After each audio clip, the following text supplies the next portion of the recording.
વાસુદેવયા શ્રી કૃષ્ણ ગોવિંદ હરે મુરારી ઓમ લાલજી એક સાથે બિરાજતા નિત્ય પ્રતિ ક્ષણો ક્ષણો સ્મરણીય છે વલ્લભનો પરિવાર શ્રી ગુસાઈજીનો આ પરિવાર સ્વયં શ્રીનાથજી જેના માટે એમ કહેતા હોય ભોગ શિકાર યશોદા મૈયા શ્રી વિઠ્ઠલનાથ કે હાથ કો ભાવે રહ્યો મોહે શ્રી વલ્લભ ગ્રહ ભાવે એ કેટલા પદો સ્વયં પ્રભુએ આજ્ઞા કરી છે તું ડરી માખન દૂધ છીપાવે આ સદગરામાં બિરાજે છે એકવાર ગુસાઈજી પરદેશ કરવા પધાર્યા છે અને મહાવત સાતમનો દિવસ આવે શ્રી ગિરધરજી રોજ અહીંયા નવનીત લાલને લાલ લડાવી અને શ્રીનાથજીની સેવામાં પધારે શ્રીનાથજીની સેવામાં પધારે શ્રીનાથજી બાબાને આજે કોઈ વિચાર થયો ને કહ્યું गिरधर मुकु काकाजी को घर देखवे आया મને મેં સાંભળ્યું છે કે મથુરામાં દુર્ગાવતી રાણીએ તમારું બહુ સુંદર ઘર બનાવીને આપ્યું છે અને મારે તમારું ઘર જોવા આવવું છે અરે બાબા ઘરમાં તો કાંઈ તૈયારી નથી અરે પોતાના ઘરે આવવામાં કોઈ તૈયારી થોડી કરાવવાની ગુસાઈજીનું ઘર એ મારું જ ઘર છે પણ કાકાજીને ખબર પડશે તો હમ ભર જઈએ અમારા ઉપર ખીજાશે અરે નાના કાકાજી પધારશે ને એના પહેલા હું પાછો આવી જઈશ પણ મારે તમારું ઘર જોવા આવું છે અને ખેલના દિવસો ચાલે છે તો તમારા પરિવાર સાથે મારે હોરી ખેલવા આવવું છે શ્રીનાથજી બાબાએ આવી આજ્ઞા કરી એટલે ગિરધરજીનો તો આનંદ માતો નથી અને આ એવા હરખમાં આવી ગયા કે શ્રીનાથજી અમારા ઘરે પધારશે અમારે ત્યાં હોરી ખેલશે એવા ઉત્સાહ અને આનંદમાં આવી ગયા અને શ્રીનાથજી બાબાને પધરાવા કઈ રીતે પ્રભુ કોઈ રથ આદિ તો છે નહીં શ્રીનાથજીએ કહ્યું ગિરધરજી તમારા ખભા ઉપર બેસીને હું તો આવીશ એટલે ઇતિહાસ એમ કહે છે કે ગિરધરજીએ પોતાના કંધામાં વિચાર કરો શ્રીનાથજી કેવું મોટું સ્વરૂપ અને કેવા સમર્થ અમારા ગિરધરજી કે શ્રીનાથજી બાબાને પોતાના કંધામાં પધરાવી અને ગિરધરજી લઈને ચાલ્યા મથુરામાં આ સતગરામાં શ્રીનાથજી પધાર્યા છે આ શ્રીનાથજીની બેઠક છે ગુસાઈજીનો પરિવારનું ઘર તો છે અને અહીંયા જ્યારે પધારી રહ્યા હતા ને નિકટ ઘર આવ્યું તુરંત પછી સેવકને દોડાવ્યા અરે ઘરમાં જઈને સમાચાર તો આપો કે શ્રીનાથજી બાબા પધારી રહ્યા છે અને દોડતા દોડતા જઈને પછી વૈષ્ણવ સમાચાર પરિવારમાં આપ્યા અને સાંભળો શ્રીજી ઘરમાં નિવાસ કરવા પધારે છે હોરી ખેલવા આવે છે અને પછી તો બધા જ વહુજી બેટીજી લાલજી બધા તૈયારીમાં લાગી ગયા બધા શ્રીનાથજી બાબા ક્યાં બિરાજશે શું પાથરીશું શું બિછાવીશું શું આરોગાવીશું અરે શ્રીજી અચાનક પધાર્યા એટલે કહેવાય છે કે રોટી બનાવી હતી વહુજીએ એટલે તુરંત શ્રીજી પધાર્યા ને આટલા દૂરથી પધારે તો ભૂખ્યા થયા હોય શ્રીનાથજી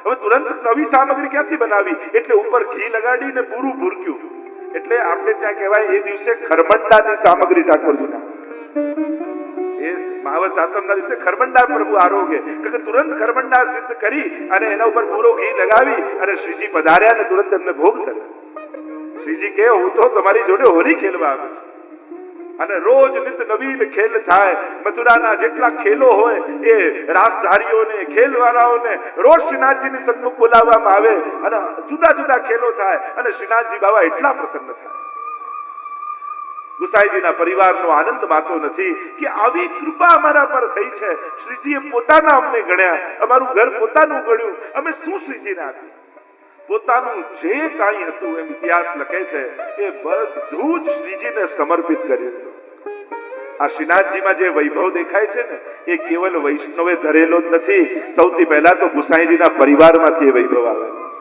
પોતાનું જે કાંઈ હતું એ બધું જ ભેટ ધરી દીધું અરે કહેવાય છે કે એક બેટીજીના નાકમાં ચૂક રહી ગઈ તો શ્રીનાથજીએ કહ્યું બધું ધર્યું છે તો આ પણ આપી દો ને શ્રીનાથજીએ સર્વસ્વનું સમર્પણ સ્વીકાર કર્યું અને એવો આનંદ સાથે લાલજીઓને થાય છે એવા સુંદર ખેલના દિવસો ચાલી રહ્યા છે પણ એ જ સમયે રોજ ચતુર્ભુજ દાસ ગિરિરાજજીની ઉપર ચડતા ચડતા જાય અને મંદિરની પાસે પહોંચે ને મંદિરના દ્વાર બંધ જુએ અને જ્યાં મંદિરના દ્વાર બંધ જુએ ને માથું પછાડે પગથિયા પર અરે શ્રીનાથજી બાબા આપના દર્શન કરે કેટલો સમય થઈ ગયો હવે ક્યારે આપના દર્શન થશે ગોવર્ધન વાસી સાવરે લાલ તુમ બિન રહ્યો આપણે ત્યાં વૈષ્ણવનો એક વિવેક છે ક્યારેક એવા સંજોગ આવે કે ઠાકોરજીને સાથે ન પધરાઈ જતા હોય અને એકલા જવાનું થાય ત્યારે રોજ આ કીર્તનનો પાઠ કરવો હજી અમારા પ્રાચીન વૈષ્ણવો તો રોજ સાંજના અનવસર થઈ જાય એટલે રાતના સત્સંગ સમયે આ કીર્તનનું ગાન અવશ્ય કરે. આ કીર્તનનું એવું બળ છે કે જો આ નિયમિત ગાશો તો ચોક્કસ ઠાકોરજી એકવાર તમારી જોડે સંયોગનો આનંદ આપશે, તમને અનુભવ કરાવશે. આ એક બળ છે.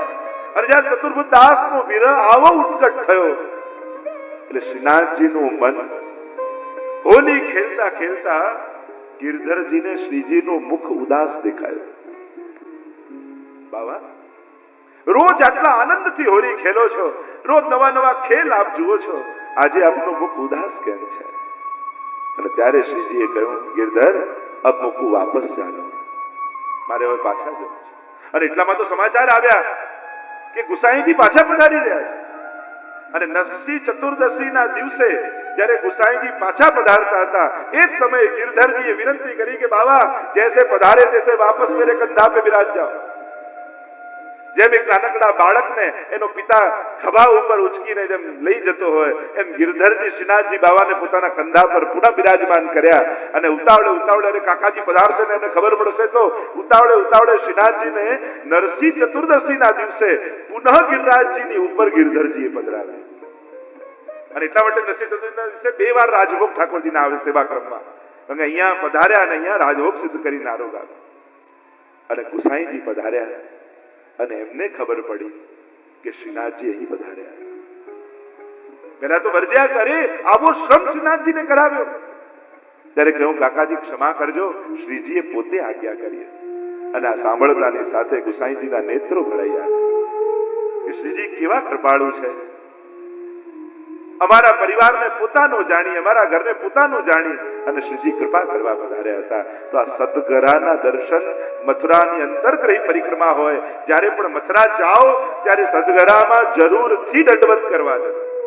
આ એવું દિવ્ય સ્થાન છે કે જ્યાં સ્વયં ગુસાઈજી સાથે લાલજી અને શ્રીનાથજી પણ બિરાજ્યા છે. અને ત્યાંથી વૈષ્ણવની પરિક્રમા આગળ ચાલી. એટલે તો સાવદ સાતમ એ શ્રીનાથજીનો પાટોત્સવ કહેવાય છે. કારણ કે ગિરધરજીને ત્યાં પાઠ પધાર્યા. અને જ્યારે મંદિર બન્યું ત્યારે પણ મહાવત સાતમ હતી. એટલે એ પાટોત્સવ રૂપે શ્રીનાથજીના પાટોત્સવ રૂપે ઉજવાય છે. મથુરાની પરિક્રમા કરતા કરતા મથુરામાં 9 ઘાટ આવેલા છે. મુખ્ય 9 ઘાટ મથુરામાં છે. દરેક ઘાટમાં સ્નાન પાન આચમન કર્યા. વિશ્રામ ઘાટ, બંગાળી ઘાટ, રામ ઘાટ, શ્યામ ઘાટ, પ્રયાગ ઘાટ, સ્વામી ઘાટ, ધ્રુવ ઘાટ, કૃષ્ણગંગા ઘાટ, સરસ્વતી સંગમ ઘાટ, આ 9 ઘાટ આવે. અને આ બધા જ ઘાટોમાં સ્નાન પાન આચમન કરતા આપણી પરિક્રમા આગળ વધી રહી છે. અને હવે બધા જ વૈષ્ણવો ભેગા મળી કેશવરાયજીના દર્શન કરવા પધારે, જે કૃષ્ણ જન્મભૂમિ કહેવાય છે. મથુરા જઈએ ત્યારે કેશવરાયજીનું મંદિર અને કૃષ્ણ જન્મભૂમિ એવું લખ્યું હશે. વજ્રનાથ જે ભગવાનના પ્રપૌત્ર હતા એ જ્યારે મથુરા આવ્યા અને પ્રભુ વિશેની સમગ્ર કથાનું શ્રવણ કર્યું ત્યારે એમના મનમાં મનોરથ આવ્યો કે પ્રભુ જ્યાં પ્રગટ થયા હતા ત્યાં એમનું મંદિર, વિશાળ મંદિર બાંધ્યું. અને વજ્રનાથજીએ આ કેશવરાયજીનું સ્વરૂપ સિદ્ધ કરાવી અને અહીંયા આ કેશવરાયજીના મંદિરમાં પધરાવ્યું અને સુંદર મંદિર સિદ્ધ કરાવ્યું. અને આપણે ત્યાં વાર્તા પ્રસંગોમાં આવે છે કે ગુસાઈજી પણ રોજ કેશવરાયજીના દર્શન કરવા માટે પધારતા, એવો ઉલ્લેખ આવે છે ઇતિહાસમાં. આ પ્રાગટ્ય ભૂમિ છે જે ભાગવતજીમાં આપણે પ્રાગટ્યની કથા સાંભળીએ છીએ. તમદ ભૂતમ બાલકમં ભુજે ક્ષણમ ચતુર્ભુજમ શંખ ગદા યુદાયુધમ શ્રીવત્સ લક્ષ્મમ ગલસૌભી કૌસ્તુભમ પીતાંબરમ સાંદ્ર પયોદ સૌભગમ. જે કંસના કારાગૃહમાં ચતુર્ભુજ નારાયણ રૂપે પરમાત્મા પ્રગટ થયા હતા એ પ્રભુની જે જન્મભૂમિ છે એ જન્મભૂમિ આ કેશવરાયજીનું મંદિર છે. અને એટલા માટે જ્યારે પણ મથુરાની યાત્રા કરવા નીકળીએ ત્યારે પ્રભુ જ્યાં પ્રાગટ્ય લીધો એ ભૂમિને વિશેષ રૂપે વંદન કરવા. કે ભૂમિના અનેક પ્રકાર છે. આપણે જો જન્મભૂમિ, તપોભૂમિ, લીલા ભૂમિ, નિર્વાણ ભૂમિ. તીર્થોમાં લગભગ આ 4-5 પ્રકારની ભૂમિ હોય છે. જન્મભૂમિ, તમે ક્યાંક તીર્થયાત્રામાં જાઓ તો કે આ રામ જન્મની ભૂમિ છે, કે આમના જન્મની ભૂમિ છે, વિશેષ રૂપે જન્મભૂમિ હોય. ઘણી જગ્યાએ તપોભૂમિ હોય. કોઈ ઋષિ મુનિઓએ ત્યાં તપ કર્યા હોય. જેમ નૈમિષારણ્યમાં જઈએ 88,000 ઋષિઓ અહીંયા તપ કર્યું. અને મહાપ્રભુજી જયારે પધાર્યા નૈમિષારણ્ય તો 88,000 ઋષિઓ સાથે સુતજી આદિ સૌનક આદિ ઋષિઓ મળવા આવ્યા અને સુંદર ચર્ચા થઈ છે. તો આ તપોભૂમિ. ચોથી લીલા ભૂમિ, કે જ્યાં ભગવાન કે કોઈ દેવતાએ કોઈ વિશેષ પ્રકારની લીલા કરી હોય. એટલે જયારે યાત્રા કરવા જઈએ તો એમાં ત્રીજો પ્રકાર લીલા ભૂમિનો છે અને ચોથો પ્રકાર એ નિર્વાણ ભૂમિ. જ્યારે સ્વધામ જ્યાંથી પધાર્યા હોય એ ભૂમિની પણ વિશેષતા મનાય છે. જેમ તમે આજે પણ દ્વારકા જાઓ ત્યારે ભાલકા તીર્થ જતા હો છો કે જ્યાં પ્રભુ પહોંચ્યા હતા, બાણ વાગ્યું ને પ્રભુ બધા જ પરિકરને લઈને પાછા પોતાના નિજધામ પધાર્યા. એ ભાલકા તીર્થ નિર્વાણ ભૂમિ જેને કહીએ. એવી જ રીતે કોઈ મહાત્મા, સંત, આચાર્ય શ્રી મહાપ્રભુજી હનુમાન ઘાટ પર પધાર્યા. કાશીમાં આજે પણ બેઠકથી આદિ છે, આ ત્રિદંડી સંન્યાસ ગ્રહણ કર્યો છે અને રથયાત્રાના દિવસે એક એક પગથિયું ઉતરતા ઉતરતા ગંગાજીમાં કટી સુધી ઉભા રહી અને શ્રી મહાપ્રભુજી આસુર વ્યામોહ લીલા ત્યાંથી કરી. એમ જ બીજે પણ મહાત્માઓ ને સંતો ને આચાર્યોની, કારણ કે જ્યારે જ્યારે યાત્રા કરવા જઈએ તો આટલી ભૂમિની વિશેષતા આપણે ત્યાં પ્રધાન રૂપે મનાતી હોય છે, એને વિશેષ રૂપે વંદનીય માનવામાં આવતું હોય છે. તો આ ઠાકોરજીની જન્મભૂમિ છે, કેશવરાયજીનું મંદિર છે. વાર્તા સાહિત્યમાં પણ અનેક પ્રસંગો કેશવરાયજી માટે, અને એનું ઐતિહાસિક આખું તમે જુઓ તો કેટલા લોકોએ એને તોડ્યું ને પાછું રાજાઓએ બનાવ્યું ને પાછું તૂટ્યું. ઘણાએ ચડાઈ કરી મથુરા ઉપર અને મંદિરોને તોડ્યા અને પુનઃ નિર્માણ એના થયા છે.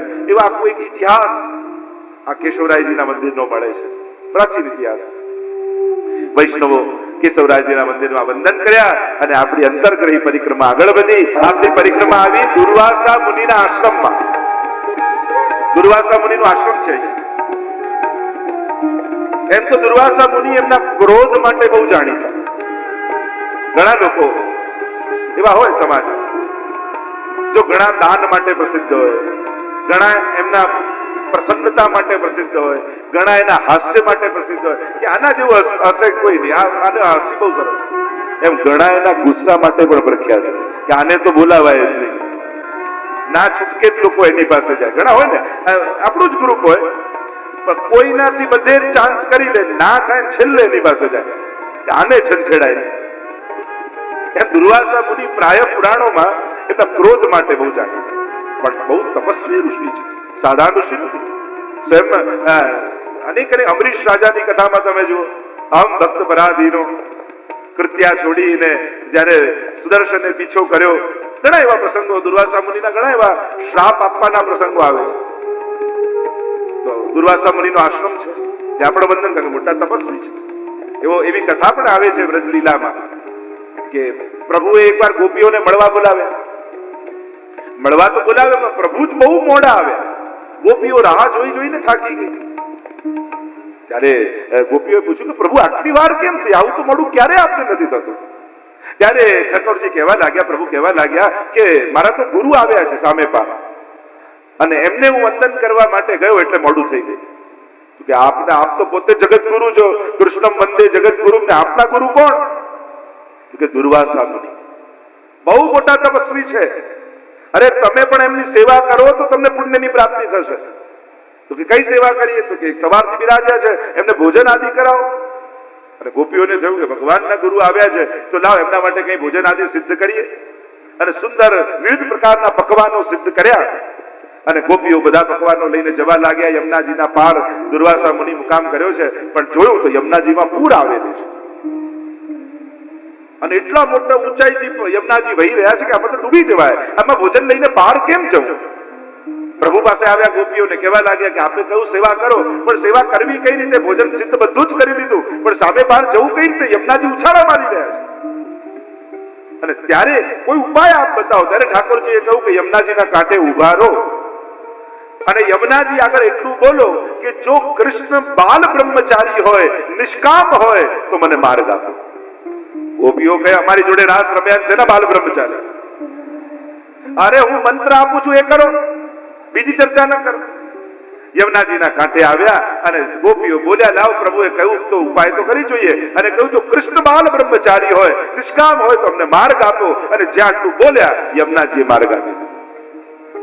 અને યમુનાજીએ માર્ગ આપ્યો. ભોજનની સામગ્રી લઈ અને દુર્વાસા મુનિ પાસે પહોંચ્યા, વંદન કર્યા અને કહ્યું કે આપના માટે રંજક સામગ્રી સિદ્ધ કરી છે અને આ પ્રેમથી આરોગો. વિવિધ પ્રકારના પકવાનો સિદ્ધ કર્યા અને બધા જ પકવાનો પ્રેમથી દુર્વાસા મુનિ આરોગ્યા. બધું જ ભોજન આરોગી ગયા. અને હવે ગોપીઓ પાછા ઘરે જવા આવ્યા અને જુએ તો યમુનાજીમાં પૂર. હવે શું કરવું, નીકળવું કઈ રીતે? પાછા દુર્વાસા મુનિ પાસે આવ્યા અને કહ્યું કે રસ્તો બતાવો, કેમ કરીને યમુનાજી માર્ગ આપે. ત્યારે દુર્વાસા મુનિએ કહ્યું કે યમુનાજીના કાંઠે ઉભા રહો અને એટલું બોલો કે જો દુર્વાસા મુનિ નિરાહારી હોય, વ્રતધારી હોય તો અમને માર્ગ આપે. હમણાં પેટ ભરી ભરીને પકવાનો આરોગ્ય અને નિરાહારી. અરે કહ્યું એમ કરી તો જુઓ. અને ગોપીઓ આવ્યા યમુનાજીના તટ ઉપર અને બે હાથ જોડીને કહ્યું, અને મન તો માનતું નહોતું કે પોતે જમાડીને આવ્યા હોય છે ને નિરાહારી. જો દુર્વાસા મુનિ નિરાહારી હોય તો અમને માર્ગ આપો. અને યમુનાજી ખસી ગયા અને માર્ગ આપી દીધો. અને એમનું તો મન એવું ચકડોળે ચડ્યું કે પેલા બાલ બ્રહ્મચારી ના નિરાહારી આવું સંભવે કઈ રીતે? પ્રભુ પાસે આવીને કહ્યું કે પ્રભુ આ લીલા કઈ સમજમાં ના આવી. ઠાકોરજી કહે કરતા ભાવે જે કાંઈ કર્મ કરો એનું બંધન ક્યારે લાગતું નથી. એ ભોજન કરે છે તો સ્વાદ લેવા માટે નહીં, કેવલ જીવનનો નિર્વાહ કરવા માટે. હું રાસ કરું છું તો એ ભક્તોને આનંદ દાન કરવા માટે, કોઈ કરતા ભાવે કરતા નથી. એટલા માટે યમુનાજીએ તમને માર્ગ આપ્યો છે. આવી કથા અહીંયા દુર્વાસા મુનિના આશ્રમમાં ગવાય છે. તો આવી લીલાઓ વ્રજમાં થયેલી છે. ત્યાંથી આપણી પરિક્રમા આગળ ચાલી. પરિક્રમા ચાલતી ચાલતી આવી તુલસી કુટીર, રામદ્વાર. તુલસીદાસજી જેમણે રામચરિત માનસ લખ્યું, એમની કુટીર અહીંયા આવેલી છે. એમણે પણ અમુક સમય મથુરામાં આવીને નિવાસ કર્યો. અહીંયા આવીને બિરાજ્યા. અને નંદદાસજીના ભાઈ હતા ને તુલસીદાસજી, કઝિન બ્રધર હતા. એટલે નંદાજીને પણ કહ્યું કે આપણે તો પરંપરાથી રામના ભક્ત, અને તને કૃષ્ણમાં પ્રેમ ક્યારે થઈ ગયો? નંદાસજીએ અમુક કેટલા ઘણા કીર્તનો ને પદો અને ઘણી ચર્ચા આવે છે કે રામ અમારા નાથ છે, પણ મન વ્યભિચારી વહી ગયો સુન તું બંસી કી તાન. ત્યાં ત્યારે વેણુનાથ સાંભળ્યો તો મન વ્યભિચારી થઈ ગયો. પતિ તો રામ હતા, પણ હવે પ્રેમી મારો કૃષ્ણ બની ગયો છે. હું કૃષ્ણનો પ્રેમી થઈ ગયો છું. તુલસીદાસજી શ્રીજીના દર્શન કરવા માટે આવ્યા. અનન્ય ભક્ત ભગવાન રામ. અને અનન્યતા એ પ્રેમની શરત નથી, એ પ્રેમનો સ્વભાવ છે. જો આના સિવાય કોઈને માનતા નહીં, આવી શરત ન હોય, પણ પ્રેમ થાય એનો સ્વભાવ જ હોય કે હવે આને સ્વીકાર કર્યો છે સ્વામી તરીકે, હવે મન બીજે ક્યાં જવાનું. આપણે એને શરત મૂકીએ છીએ. એ શરત રૂપે નહીં જોવું અનન્યતાને, એને સ્વભાવ રૂપે જોવું.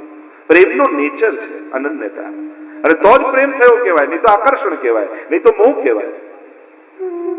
અનન્યતા સ્વાભાવિક છે. જ્યારે કોઈને પ્રેમ થાય કોઈના પ્રત્યે, પછી એનો જ થાય, એમાં જ એનું ગૌરવ. એટલે તુલસીદાસજી જ્યારે શ્રીજીના દર્શન કરવા આવ્યા તો શ્રીનાથજીને મુદ્રામાં જોયા. એટલે તુલસીદાસજી દોહો તુરંત લખ્યો, કહા કહું છબી આપકી ભલે બને હો નાથ, તુલસી મસ્તક તબ નમે જબ ધનુષ બાણ લેવો હાથ. કે પ્રભુ આપની છબી બહુ અદ્ભુત છે, બહુ અલૌકિક છે, પણ મારી શ્રદ્ધા, મારી આસ્થા, મારી નિષ્ઠા, મારી આસક્તિ આપના જ રામ સ્વરૂપમાં છે.